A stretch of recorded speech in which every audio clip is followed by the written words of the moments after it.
Идея была в том, чтобы ошеломить зрителей и показать развитие наших технологий. В частности, это интерактивная безочковая 3D. И вторая часть, собственно, уже обкатанная наша технология, это стереотелетрансляция.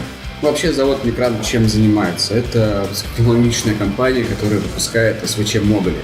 То есть основной концепцией были высокие технологии. Центральный элемент экспозиции был большой 50 с хвостиком дюймов дисплей, на который транслировалось в режиме ожидания логотип Микрана. В нужный момент вместо логотипа вывелась интерактивная презентация с изображением руки и ворот. На второй дисплей все это время отображалась стереокартинка со стереокамеры, которая демонстрирует как раз спич всех первых людей.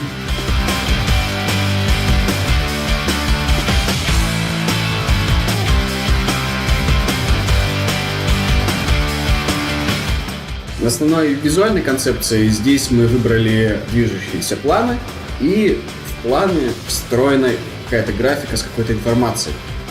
Съемки продлились порядка 5-6 часов.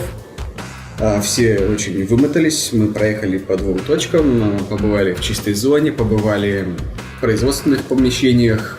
Определенная проблема найти человека, который сможет снять 3D-фильм, причем таким образом, чтобы потом можно было посчитать карту глубины хорошо.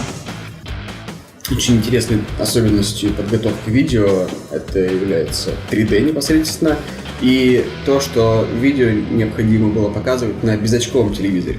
То есть, когда у тебя есть очки, все понятно. Ты берешь левый и правый канал, показываешь зрителю, и он видит стерео.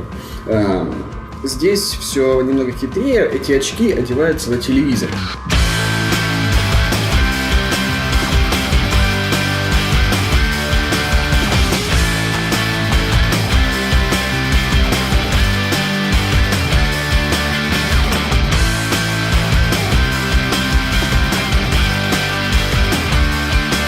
Грубо говоря, берется обычный телевизор, на него накладывается лентикулярный растер под определенным углом, который, собственно говоря, и создает иллюзию объемной картинки на телевизоре.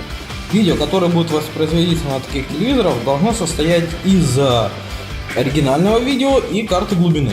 Элементарно это картинка черно-белая. Самая черная это дальний план, самая светлая это передний план. Все.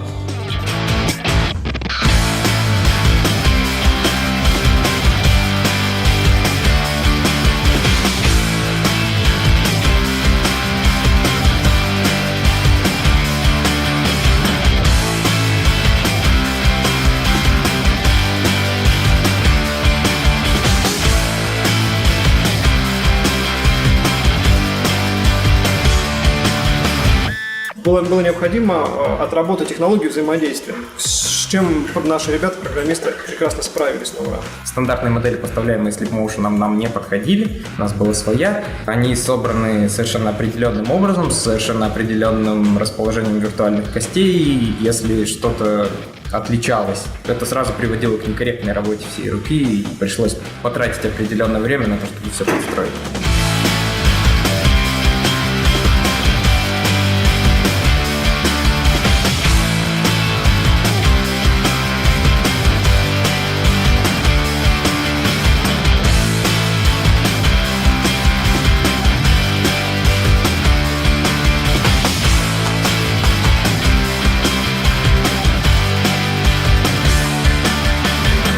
Если будут проблемы с контроллером, если будут проблемы с экраном, если будут проблемы со сценой, все была возможность перезапустить, все была возможность запустить в ручном режиме. В общем, надежность была на уровне. Жизни. Ну и, собственно, именно благодаря этому в последний день, собственно, в день самого мероприятия, все прошло без сучка и задоринки.